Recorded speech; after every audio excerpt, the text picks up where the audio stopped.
Hi, welcome to TEC Bike Today we're going to show you how you can decat the front pipe on the Triumph Scramblers 1200 and 900 models. Basically they have the same decat unit in here on both bikes. The catalytic converter, this is what it looks like inside. I mean, you can see, literally you can hardly see any air through that, any light through that, sorry. Is quite restrictive, and also the biggest problem is that it gets extremely hot. This has to get really hot before it works properly, therefore it produces a lot of heat, say your right leg here, which can be a bit of a pain for riding around town, or even in hot days you can get a lot of heat build up on this side. The big difference between the 900 and 1200 is the size of these front pipes. The 40mm on the 900s and 45mm on the 1200. This is basically to stop too much back pressure building up from the gases going into here. But even with the bigger bore pipes, you do get a bit of throttle hesitation and a bit of a hot running engine. Not great when these bikes run really lean anyway, so taking this out makes the throttle response much better, gives you a bit more bottom end torque, makes the bike run a lot cooler. But we also do a little mod inside of these which actually gives you quite a good torque increase as well in the mid-range. But more of that later when we get this off and get it opened up. So for now I'm going to show you what you need to take off the bike to take it off. Basically the same on the 1200 and 900. The heat shields are a little different, but basically the mountings on the bike and everything are just the same. So we'll get the spanners out and get started. So to take the catalytic converter off, we need to take these three heat shields off here, and we do that by starting at the back with this one first, then this one, and then you've got to fix them to take this one off here. So I'll start undoing these here. Now they're held on by little Allen headed bolts. A little quarter drive socket set's really handy for doing this. Nothing's particularly tight on here. While I'm in here I'm going to have a look at the rubber mounting on the back that seems to rattle a lot. I think we need to have a little look at modifying that to stop this cover rattling about so much.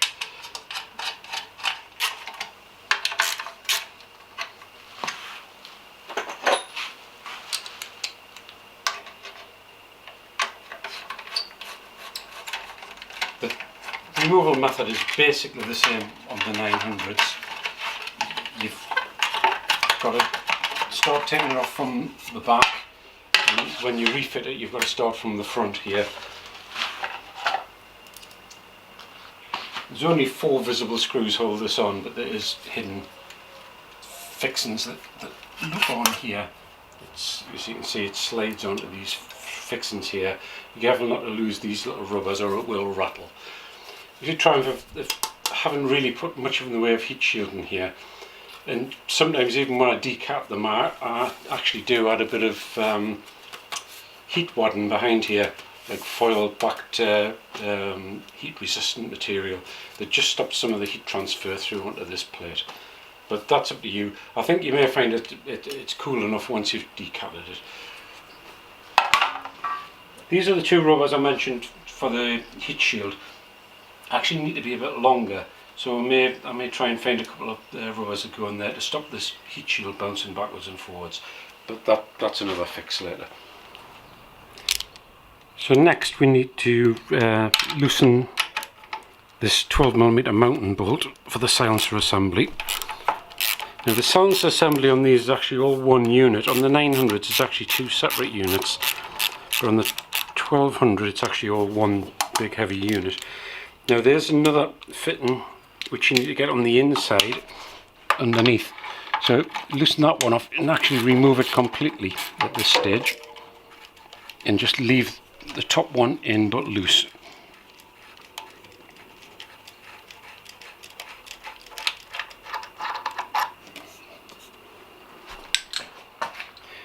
Next we want to loosen these 2 exhaust clamp bolts off. Loosen them up quite a bit.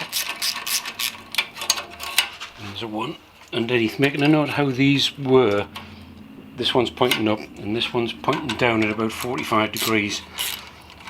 Just because if you don't put them on wrong, you won't get the heat shields on properly.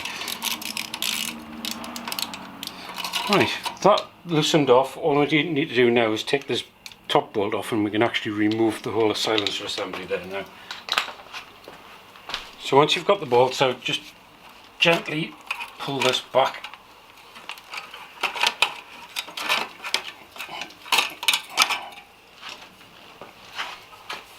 If you're careful, you can normally get these off without damaging them.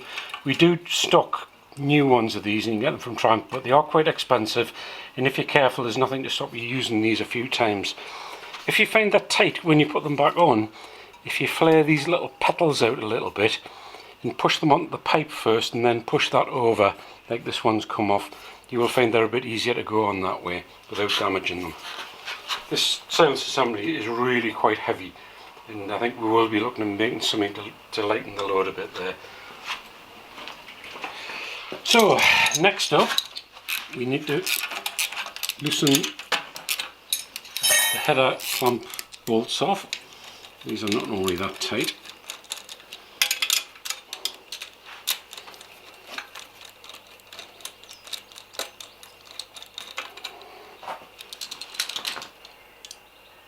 And you can simply jig off the split clamp, which comes off in two halves. The opposite side overlapping with the cutout for the lambda sensor. You need to loosen the lambda sensor off, or O2 sensor, wherever you want to call it. Now I normally just twist the wire to get these off because they don't have many threads on them. If you just count how many turns it is coming off, and then you know how much to pre-twist the wire when you put it back in again, it saves you having to take the tank off and disconnect the wiring. And you need to loosen the 10mm headed bolt on the clamp, which is a little bit of a pain to get into. It's actually much easier on the 900 Scrambler, but everything's a bit tighter on the 1200. You can get in, but it's not the easiest. So that's everything all loose there, including the clamp at the back there, and it's just a matter of gently giving it a good old wiggle to get it out there.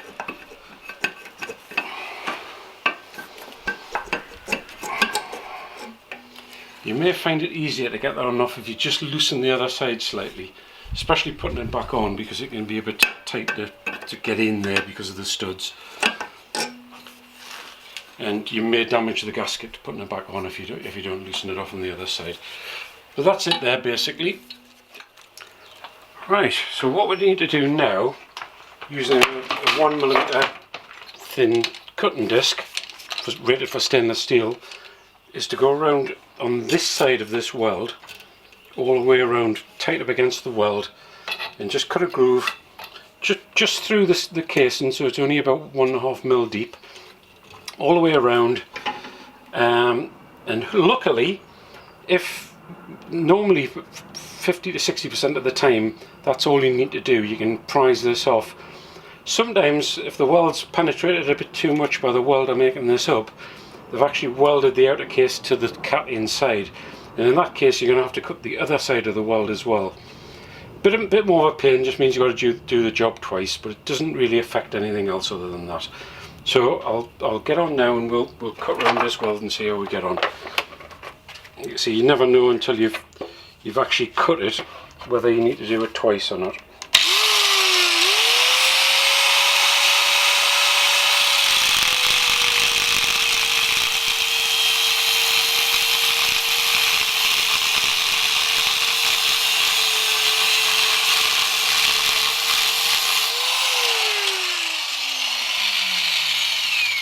Okay, so that's cut all the way around there with the cutting disc. It's just a matter of pulling that out there now. Now if you're lucky, as I think we may be on this one, it doesn't look like the weld's caught on there, and normally if you can prise that around gently with a screwdriver, you can get that to come out.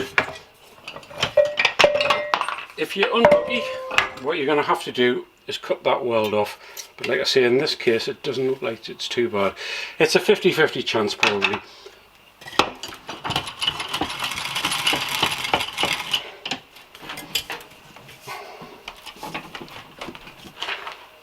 So it looked like I spoke a bit too soon with this one. We did have to cut it both sides of the weld to get it out. As you can see, it's gone through and caught the weld there.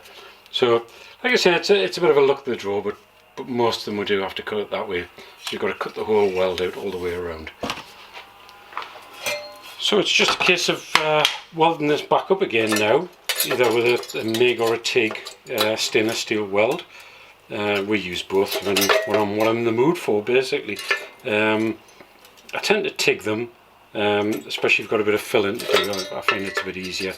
Now that's all you really need to do to decat it. But we have, through trial and error and a lot of experimentation, found a way you can get a bit more torque out of the motor by actually putting a little deflector plate inside here. But the shape and size and dimensions of that are strictly top secret, and we don't divulge that to anybody. So yep, yes, you can weld it up, or you can send it to us and we will weld the little deflector plate in. It doesn't give you a huge amount more torque, but it is noticeable. You can feel that little bit extra torque you do get with it.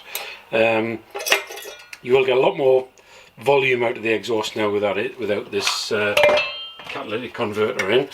You get a lot less heat and a lot better throttle response, and you also save probably best part of 1 kilo in weight out the exhaust. So we'll weld that back up now and we'll put it back on the bike and we'll let you hear what it sounds like with it on. Big mistake, I should have really let you hear what it sounds like without it on. Never mind. I mean, there's lots of stock ones out there. You've probably got a stock one yourself, you know how it sounds like. But it's definitely got a deeper, more growly nature without that in. As you can see, this on its own is a hell of a silencer. It doesn't really need the big heavy silencers at the back. And just this in with the silencers off, it's still quite quiet. Okay, so we'll get welding and we'll put it back on the bike. So that's the unit all welded up there now. It's ready to go back on, so it's warm. What I've done is I've just loosened the other left-hand pipe just off a touch, just so you can help you get it into place. Don't forget, put some twists on this first and then put it back in again.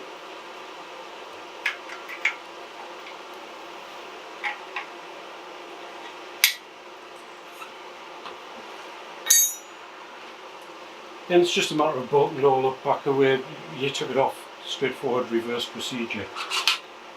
Normally you can get away with using these seals a couple of times.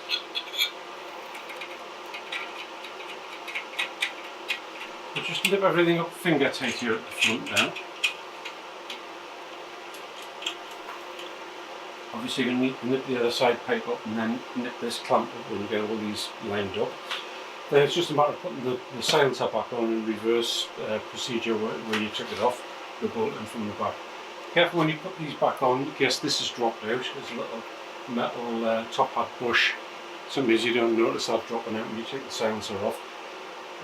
Otherwise you won't be able to get a tightening on the bolt because it'll just crush the rubber up. So that's it all installed there now, fairly straightforward, just reverse of what you did before. Let's see what it sounds like.